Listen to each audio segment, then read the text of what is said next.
Itu jeleknya saya itu. Kalau ada yang meninggal, saya itu tahu dia pulang atau tidak. Muter-muter aja di sekitar tubuhnya. Allah dan Rasulnya sudah kembali. Nurullah, Nur Muhammad sudah kembali. Tapi nur insannya terperangkap di tubuhnya sendiri. Aduh, kalau menyaksikan itu tuh. Dan nanti kalau tubuhnya sudah hancur. Karena dia ditinggalkan oleh Allah dan Rasulnya. Dia tidak tahu Allah dan Rasulnya. Sepanjang hidupnya itu syahadatnya bohong. Tidak sempurna syahadat. Bersaksi tetapi tidak menyaksikan. Saya buka dulu rahasia. Walal akhiratu khairul laka minal ula. Apa artinya? Akhir itu khair. Kalau awalnya khair. Mau akhirnya khair? Yuk sekarang. Jangan menciptakan sebab buruk. Ciptakan sebab baik. Akhirnya pasti baik. Itu yang dimaksud dengan walal akhiratu khairul laka minal ula. Kalau leluhur saya, kakek saya mengajarkan pada saya ketika saya tanya, "Kek, ari akhirat teh naon?" Akhirat majang. Akhir tinu pagawean maneh. Sesederhana itu kakek saya mengajarkan saya. Akhirat mah akhir tinu pagawean maneh. Jadi akhir itu kan sebetulnya ya akibat dari sebab yang kita timbulkan. Makanya sing percaya ayana akhirat. Percaya? Percaya? Percaya adanya akhirat. Itu begini caranya. Saya percaya setiap sebab yang saya timbulkan pasti akan ada akibatnya. Makanya saya hati-hati menciptakan sebab. Itu namanya beriman kepada akhirat. Paham sampai sini? Nah, akhirat itu dalam konteks yang lebih tinggi lagi. Akhirat itu terminal terakhir. Terminal kita yang awal Allah, terminal terakhir kita Allah. Innalillahi wa inna ilaihi rajiun. Jadi sebetulnya akhirat yang sebenarnya adalah Allah. Jadi kalau kita sudah menciptakan sebab baik, memerankan peran Allah di kehidupan ini sesuai dengan rencana Allah, berarti kita akan menuai akibat baik. Kembalinya kemana? Ke Allah. Itu maksudnya. Hoyong uih ke Allah. Hoyong uih ke Allah. Gampil uih ke Allah. Allah Maha Suci, harus suci kita. Gitu. Allah Maha Welas Maha Asih, sing ulasan, sing asihan. Pasti wina ke Allah. Yang pembenci, pendengki, tidak bisa memaafkan, dendam puluhan tahun, mau balik ke Allah. Kamana cingang? Nyangkut tak. Di nu tangkal Bougainville biasanya nu kitu. Orang yang cucukan di dalam, tahu cucukan? Banyak duri di dalamnya. Pasti nyangkut di pohon berduri. Paling mewah juga di pohon kaktus. Paham ya? Ini bukan main-main loh. Bukan main-main. Saya udah bisa lihat kok. Itu jeleknya saya itu. Kalau ada yang meninggal, saya itu tahu dia pulang atau tidak. Makanya saya suka nangis. Sebenarnya bukan nangis apa ya. Cuman ya apa ya, ulas asih atau apa nggak tahu. Cuman merinding aja, kasihan gitu. Muter-muter aja di sekitar tubuhnya. Allah dan Rasulnya sudah kembali. Nurullah, Nur Muhammad sudah kembali. Tapi nur insannya terperangkap di tubuhnya sendiri. Aduh, kalau menyaksikan itu tuh. Dan nanti kalau tubuhnya sudah hancur. Karena dia ditinggalkan oleh Allah dan Rasulnya. Dia tidak tahu Allah dan Rasulnya. Sepanjang hidupnya itu syahadatnya bohong. Tidak sempurna syahadat. Bersaksi tetapi tidak menyaksikan. Awas ya. Asyhadu an la ilaha illallah wa asyhadu anna Muhammadar Rasulullah. Harus tahu dulu Allah dan Muhammad itu yang mana. Kalau belum tahu ya repot. Itu yang tadi itu. Bisa nyangkut di mana-mana. Oke, baik, perhatikan. Karma adalah niat yang sudah menjadi perkataan dan tindakan yang memenuhi hukum sebab akibat. Setiap aksi akan menimbulkan reaksi. Jadi karma itu adalah niat yang sudah menjadi perkataan, yang sudah menjadi tindakan, yang memenuhi hukum sebab akibat. Kalau masih niat, belum jadi perkataan, belum jadi tindakan, belum ada karma. Tapi kalau sudah menjadi perkataan, sudah menjadi tindakan, baik perkataan baik maupun perkataan buruk, tindakan baik maupun tindakan buruk, itu sudah pasti di belakangnya ada yang ngikutin sebab. akibat akan ikuti. Oke. Ngerti sampai sini dulu? Oke. Nah, itu yang disebut dengan hukum aksi reaksi. Itu yang disebut dengan hukum pembalasan. Nah, kapan harinya? Kapan harinya? Harinya bisa kapan saja. Ini, kalau punya utang, bagusnya mana? Cepat dibayar atau ditunda-tunda pembayaran? Cepat dibayar kan? Oke. Kalau kalian punya sebab buruk, mana yang bagus? Dicepetin gitu, akibat buruknya datang, atau mau ditunda? Udah beda jawabannya. Udah beda. Giliran utang duit, pengennya dicepetin. Giliran utang ini kalau bisa ditunda dulu. Nah, kalau ditunda-tunda terus bahayanya utang lama belum kebayar, utang baru diciptakan terus. Lalu kita terus menerus membangun utang. Itu yang akan membuat kita akan terlahir lagi, terlahir lagi, terlahir lagi. Karena semua kita terlahir dan terlahir cuma 3 alasannya. 1, karena utang kita nggak selesai-selesai. 2, karena ada jalan bengkok yang gak pernah diluruskan. Yang ketiga, ada pekerjaan yang gak diselesaikan oleh kita. Itu yang akan membuat kita terus-menerus terjebak oleh siklus kehidupan. Makanya tidak bisa inna lillahi wa inna ilaihi raji'un.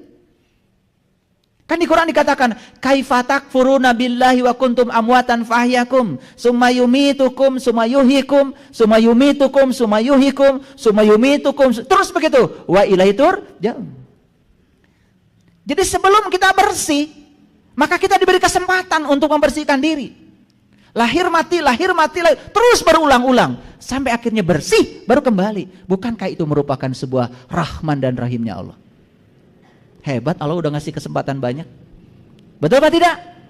Daripada kesempatannya sekali. Sekali diberi kesempatan, sudah langsung dihukumi aja. Masuk neraka, seumur-umur katanya. Bahaya itu. Ngerti sampai sini? Ngerti? Oke, ulangi lagi. Utangnya lebih bagus dicepetin bayarnya atau ditunda? Dicepetkan. Jadi kalau kita pernah nyubit orang, kira-kira orang yang dicubit sakit nggak? Nah, di mana kita nyubit? Di mana kita nyubit? Ya di sini, di dunia. Ketika masih punya tubuh, bukan? Kalau kita nggak punya tubuh nggak bisa nyubit. Nah, orang yang dicubit oleh kita punya tubuh nggak? Punya tubuh. Nah, kalau kita nyubit orang dan dia punya tubuh, sakit yang ditimbulkan orang oleh kita kepada orang itu akan terjadi pada diri kita, sesakit itu. Kalau kita nyubitnya di sini, berarti kita akan dibalasnya di mana? Ya di sini. Selama ini kita mengartikan dibalasnya nanti di sana. Loh, kalau di sana nggak punya tubuh, nggak kerasa cubitannya. Nggak adil dong. Betul apa tidak? Ya. Kalian nipu di mana? Di sini. Balasannya ditipu lagi di mana? Ada yang pernah ditipu? Ya sudah. Terima kasih ya Allah. Aku sudah ditipu. Jangan-jangan karena orang ini pernah aku tipu di kehidupan yang sebelumnya. Tidak mungkin ini terjadi kalau aku tidak melakukannya. Kalau ini cara engkau melunasi utangku, selesai. Terima. Beres kan? Beres kan? Gitu nggak menyikapi ditipu orang? Itu yang nggak beres-beres. Makanya utang lama nggak beres, utang baru dibuat lagi. Terus-menerus begitu karena kita masih menolak. Nih, saya kasih tahu sekarang. Banyak kak orang yang menyakiti kita dalam hidup? Banyak. Tahu sekarang alasannya? Apa? Semua orang yang menyakitimu di kehidupan yang sekarang hanya akibat dari sebab yang pernah kau ciptakan. Karena di kehidupan sebelumnya kau juga pernah menyakiti. Tidak mungkin kita dipertemukan dengan orang kecuali dengan orang yang akan melunasi utang kita. Bukankah itu cinta kasih Allah? Kalau pemahaman kita seperti itu, enak menghadapi kehidupan. Saya beli mobil baru sebulan setengah. Pas mau tahun baru sudah dikasih subwoofer, dikasih wah, karena anak saya waktu itu senangnya joget. Besok mau tahun baru malamnya dipinjam tetangga. Alhamdulillah sampai sekarang nggak balik lagi. Dan saya juga tidak mikir apa-apa. Ya sudah. Mau dicari kemana? Malah nyari mobil, bisa kehilangan 2 mobil. Lebih bagus beli mobil baru kan? Betul apa tidak? Ya saya cuma sadar, jangan-jangan saya di kehidupan dulu pernah penjual mobil orang. Dan mobil itu hilang. Itu aja. Saya sadari semua yang terjadi dalam kehidupan saya hari ini, itu adalah pelunasan utang saya dari kehidupan yang sebelumnya. Beres. Itu yang disebut dengan penerimaan. Kalau kita tidak menggunakan konsep ini, sampai kapanpun kita tidak akan bisa menerima. Paham sekarang? Oke, mau dicepetin?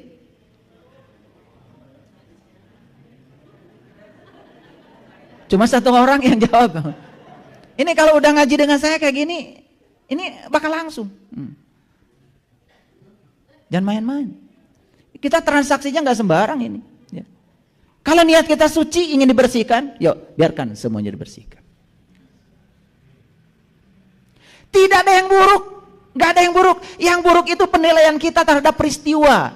Itu karena kita tidak punya pengetahuan. Makanya kebenaran itu syaratnya 5. 1, ya, kita harus punya pengetahuan. 2, harus punya cinta. 3, harus punya keadilan. Yang keempat, harus punya pengabdian. Yang kelima, harus punya kesabaran. Apa artinya sabar? Sabar itu menerima realitas tanpa sedikit pun penghakiman. Itu sabar. Makanya kalian gak sabar-sabar. Karena apa? Baru ini. Sabar.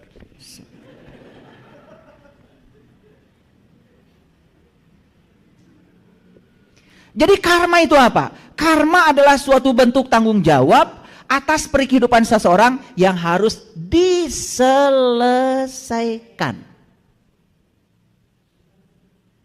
Jadi seperti yang saya bilang tadi, semesta ini adalah sekolah kehidupan di mana di kehidupan ini semua peristiwa akan menjadi kurikulum pembelajaran kita untuk menyelesaikan semua urusan-urusan kita agar kita saat pulang ke sana tidak punya kaitan lagi. Kalau sudut pandang kita seperti ini dipakai, apa yang terjadi? Cara penerimaan kita terhadap apapun sangat mudah dan enteng. Maaf. Pasangan kita selingkuh. Gimana cara menerimanya? Jangan-jangan saya dulu pernah hidup bersama dengan dia di peran yang berbeda. Saya pernah selingkuh pada dia dan dia sekarang selingkuhi saya. Ya Allah, kalau ini cara Engkau untuk melunasi utangku, aku terima. Beres gak? Beres. Kosong gak pengadilan agama? Kosong. Laku gak pengacara? Gak. Perlu sogok-sogokan? Gak. Selamat gak anak? Selamat. Tidur bareng lagi? Lebih asik kan? Sesederhana itu sebetulnya. Nah kita ini kalau ada masalah, kemudian fokus kita pada masalah. Masalahnya tambah banyak. Tidak berfokus pada solusi. Coba kalau ada masalah, fokus pada solusi. Gak ada masalah. Karena masalah terbesar kita adalah pikiran kita bermasalah. Silakan. Punya masalah apa? Ketemu saya jadi hilang. Gak ada masalah. Ada yang cerita, ayah katanya saya ditipu orang. Terus masalahnya apa? Masalahnya apa? Kita jelaskan. Tidak mungkin di alam ini ada namanya hukum tarik menarik, aksi reaksi. Tidak mungkin dia datang tiba-tiba menipu kamu kalau tidak ditarik oleh datamu sendiri. Datamu yang telah menarik. Kenapa orang itu yang hadir kepada kamu bukan orang yang lain? Tidak mungkin kalau tidak ada ikatan karma. Nggak mungkin bisa menipu kamu. Nggak mungkin. Oh, jadi dia diutus oleh semesta untuk melunasi utang. Yes. Sekarang masalahnya apa? Gak ada. Nah yang bermasalah itu pikiranmu. Betul apa tidak? Sesederhana itu sebetulnya. Itu namanya menyelesaikan masalah berbasis solusi. Oke, supaya ngajinya benar pakai ayat. Karena kalau nggak pakai ayat nanti disangka saya ngarang. Yuk kita baca ayat ini, ya. Auzubillahi minasyaitonirrajim. Bismillahirrahmanirrahim. Ini surat Yunus, surat ke-10 ayat yang keempat. Ilaihi marji'ukum jami'a. Kepada Allah lah semuanya akan kembali. Semuanya akan kembali pada Allah. Ilaihi marji'ukum jami'a. Semua akan kembali kepada Allah. Tetapi cara kembalinya, waktu kembalinya itu yang berbeda. Tergantung kapan kita mau balik. Allah sudah jelas mengatakan, aku ya tidak bisa disentuh kecuali orang-orang yang suci. La yamassu ilal mutahharun. Jadi kalau ingin kembali kepada yang maha suci, syaratnya harus suci. Sudah tahu cara menyucikan diri? Sederhana kok. Terima semua kenyataan hidup apa adanya. Dan yakini itu adalah semesta sedang menyucikan diri kita dengan caranya sendiri. Suci langsung. Sesederhana itu sebetulnya. Ya. Yuk kita baca bahasa Indonesianya aja karena takut nggak ngerti bahasa Arab. Hanya kepada Allah lah kamu semuanya akan dikembalikan. Setuju? Setuju? Mau kembali pada Allah? Mau. Karena kita berasal dari Allah, harus kembali kepada Allah. Syaratnya apa tadi? Syaratnya harus sudah seperti Dia. Nih.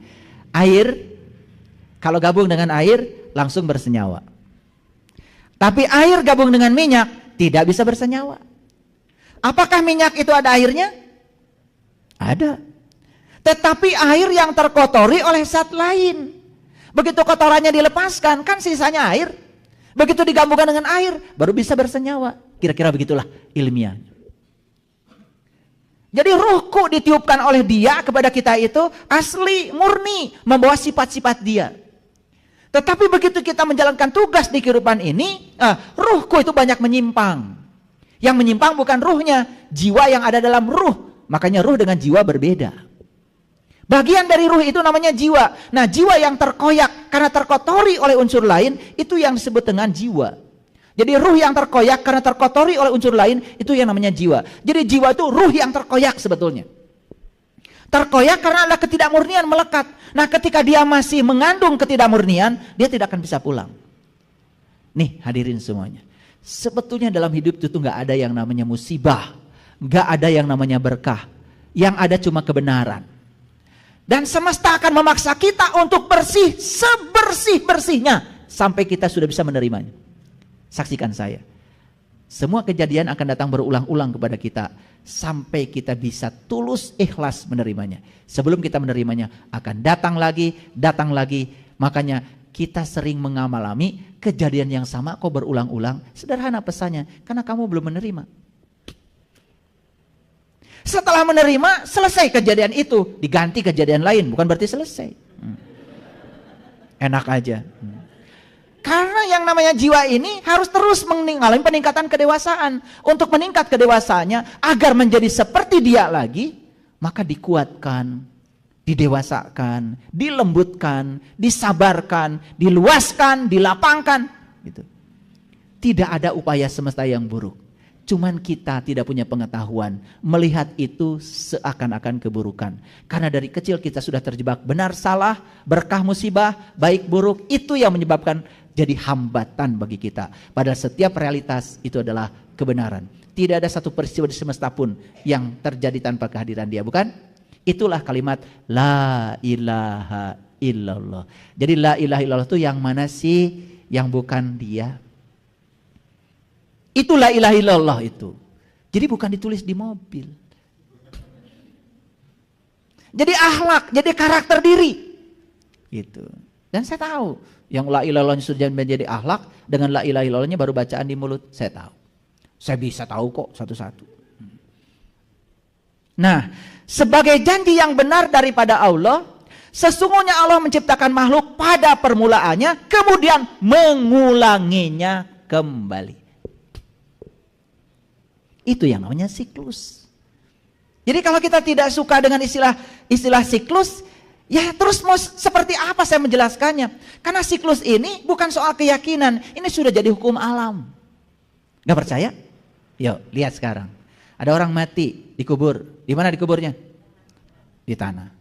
Hilang gak lama-kelamaan? Hilang. Menyatu dengan siapa? Dengan tanah. Jadi atom-atom yang di tubuh kita diurai lagi. Yang mineral air ke air, yang kalsium ke kalsium, yang magnesium ke magnesium, yang aurum ke aurum, hidrargium ke... Itu ada 140 unsur di semesta ini akan kembali ke unsurnya masing-masing. Setelah itu menyatu dengan tanah. Berikutnya apa? Kalian kan nanam singkong. Singkong ngambil makanan dari mana? Dari tanah. Makanan yang diambil apa? Apa? Semua unsur-unsur yang ada di tanah. Termasuk tubuh yang sudah menyatu dengan tanah. Kan sudah jadi tanah lagi. Betul apa tidak? Jadi singkong, jadi kangkung, jadi tomat, jadi toge. Dimakan siapa? Dimakan siapa? Dimakan kalian. Kita saya nggak ikut makan. Setelah dimakan jadi apa? Jadi saripati makanan yang namanya sel sperma, sel telur.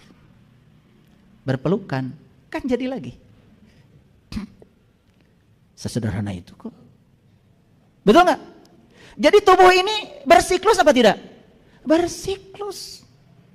Nanti tubuh saya ditinggalkan kan oleh diri sejati saya? Dikubur? Ya terserah, mau dikubur, mau dibakar, mau jatuh di laut, mau dimakan ikan, ujung-ujungnya dimakan manusia lagi. Betul apa tidak? Yang jatuh di laut dimakan ikan, ikannya dimakan kalian juga, nggak dimakan saya ya. Itu siklus. Jadi yang bersifat materi saja bersiklus. Apalagi yang bersifat ruhani. Karena dia abadi. Untuk menjalankan kehidupan kan perlu tubuh. Kan saya bilang tadi, kalian nyubit di mana? Di sini. Kalian dicubit di mana? Enak kalian dicubit udah nggak punya tubuh. Nggak kerasa dong. Itu bukan hari pembalasan itu. Hari pembalasan itu harus sama dan setimpal. Fama ya'mal misqala dzarratin wa ma ya'mal misqala dzarratin. Pinter kalian. Udah ngelotok ayatnya. Cuman kesadarannya nggak ada, itu aja. Kalau sudah sadar ayat itu, atau berhenti bikin sebab buruk. Berkata yang buruk. Menciptakan perilaku yang buruk. Mani resep eta amak teh. Sudah jadi hobi, dikit-dikit nyolot, dikit-dikit marah. Anak disebut salah oleh kita marah. Ya Allah.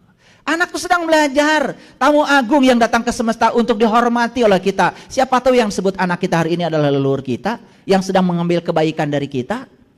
Makanya kan doanya juga Allahumma gfirli wali walidayya warhamhuma kama rabbaini shaghira. Ya Allah, ampunilah aku dan dosa kedua orang tua. Sayangi beliau sebagaimana beliau menyayangi aku waktu aku kecil. Waktu kecil kita disayangi mereka. Mereka kecil disayangi kita. Hati-hati yang disebut anak cucu kita itu siapa? Kan buah mah tidak akan jatuh jauh dari pohonnya. Makanya akan bersiklus di situ-situ terus. Sampai selesai utangnya. Makanya ayat ini mengatakan, coba lihat ya. Sesungguhnya Allah menciptakan makhluk pada permulaannya, kemudian mengulanginya kembali. Ini ayatnya jelas. Agar dia memberi pembalasan kepada orang-orang yang beriman dan mengerjakan amal soleh dengan adil. Jadi untuk memberikan pembalasan diciptakan kembali, diulang kembali siklusnya. Kalau hari ini, mohon maaf, ada yang hari ini berlimpah aja, kerja sedikit saja, duitnya banyak. Itu karena karma baikmu. Jangan-jangan dulu kamu senangnya berbagi. Makanya kalau guru saya mengajarkan, kalau kamu ingin masa depanmu gemilang, penuh dengan kebahagiaan, satu, perbanyak kebaikan hari ini. Karena kalau hari ini kamu berbuat baik, maka karma baik tidak akan pernah hilang kemanapun. Karena semua pemberianmu tidak ada buat orang lain, kecuali buat kamu sendiri. Makanya saya kalau ada orang mau diberi oleh saya ucapkan terima kasih. Terima kasih mau menerima pemberian saya. Saya tidak paksa orang lain harus berterima kasih pada saya. Karena apa? Kalau tidak ada orang yang mau diberi, saya juga tidak punya kebaikan. Makanya coba belajar mengajarkan berterima kasih pada diri kita. Jangan paksa orang lain yang kita beri berterima kasih pada kita. Kita berterima kasih pada mereka. Terima kasih ya sudah datang mengambil pemberian saya. Kalau tidak ada kalian, saya tidak bisa berbuat kebaikan. Sebanyak apapun harta saya tidak bisa berbuat kebaikan. Dan saya tidak bisa menitipkan kebaikan saya pada kalian. Jadi sebetulnya ketika kita memberikan kebaikan itu, kita sedang menitipkan kebaikan kita di surga. Dan itu akan kembali dalam bentuk kebaikan. Maaf ya, ada orang yang hari ini susah sekali. Ya, cari uang susah. Orang yang ngasih nggak ada. Maaf ya, mungkin kamu pernah jadi orang kaya di kehidupan yang dulu. Tapi pelitnya auzubillah. Kalau dipahami seperti itu, semua itu menjadi gampang. Oh, ya sudah. Sekarang saya akan bangkit. Saya akan melakukan kebaikan walaupun saya tidak punya. Punya sedikit terus melakukan kebaikan. Ternyata memberi pada saat kita tidak punya jauh lebih mulia daripada kita memberi saat kita sedang berkelebihan. Memberi saat kita berkelebihan biasa karena kita sedang berkelebihan. Tapi kita punya ngansak itu nak. Ada orang yang butuh dikasih sama orang lain. Percaya sama saya. Itu pemberian bukan untuk siapa-siapa, kecuali untuk diri kita sendiri. Yuk sekarang kita yakini tidak ada pemberian buat orang lain. Karena semua pemberian adalah tabungan buat kita sendiri. Paham ya? Itu pembelajaran.